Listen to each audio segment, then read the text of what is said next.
अस्सलाम वालेकुम दोस्तों, उम्मीद है आप सब लोग खैरियत से। बात करेंगे स्प्रिंग कमेटी की आज की प्रेस कॉन्फ्रेंस के बारे में। 24 सितंबर 2020 जुमेरात का दिन है। बहुत सारे फैसले सुनाए गए, बहुत सारी चीज़ों का मतलब तबादला ख्याल किया गया। अभी हम डिस्कस करेंगे ओमान एयरपोर्ट। स्प्रिंग कमेटी का कहना था कि सिर्फ मस्कत इंटरनेशनल एयरपोर्ट जो है वो ओपन होगा इंटरनेशनल फ़्लाइट के लिए। जितनी भी बैनुल-अक़वामी फ़्लाइटें हैं वो सिर्फ मस्कत एयरपोर्ट से चलेंगी, बाकी किसी एयरपोर्ट से ऑपरेट नहीं होंगी। सलाला एयरपोर्ट, सोहार एयरपोर्ट से कोई भी इंटरनेशनल फ़्लाइट जो है वो ऑपरेट नहीं होगी।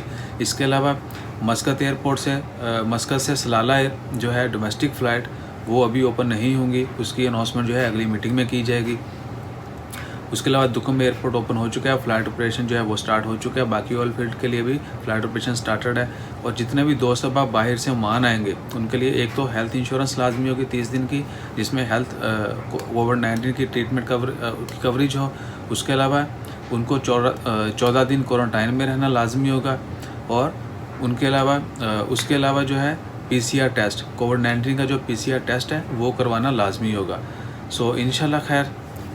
इसके अलावा बहुत सारी और भी चीज़ें डिस्कस की गई, स्पेशली ट्रांसपोर्टेशन के हवाले से, इवन के कोविड-19 के हवाले से और सोशल मीडिया के हवाले से भी, कि सोशल मीडिया जो है वो किस तरह पॉजिटिव और नेगेटिव बिहेव करता है जो र्यूमर्स फैलाए जाते हैं उनके ख़िलाफ़। और अवेयरनेस के लिए भी कहा गया कि जितने भी लोग सोशल मीडिया पे हैं वो अवेयरनेस फैलाएँ कोविड-19 की सेफ्टी के हवाले से, ताकि लोगों में ज़्यादा से ज़्यादा अवेयरनेस हो और हम ज़्यादा से ज़्यादा केयर करें और अपना ख्याल रखें। इसके अलावा एयरपोर्ट के हवाले से एक डिटेल गाइड जो वो इशू कर दी गई है कि क्या क्या तरीक़ाकार होंगे, यानी सेफ्टी की हिदायत वो जैसे इंग्लिश में उसकी ट्रांसलेशन आती है वो भी आपके साथ शेयर करते हैं। और दीगर और भी ख़बरें जो हैं पहले भी शेयर कर दी हैं, बाद में भी जो भी डिटेल आती हैं वो भी शेयर करेंगे। अपना ख्याल रखिएगा, दुआ में याद रखिएगा। जज़ाकल्लाह, अल्लाह हाफ़िज़।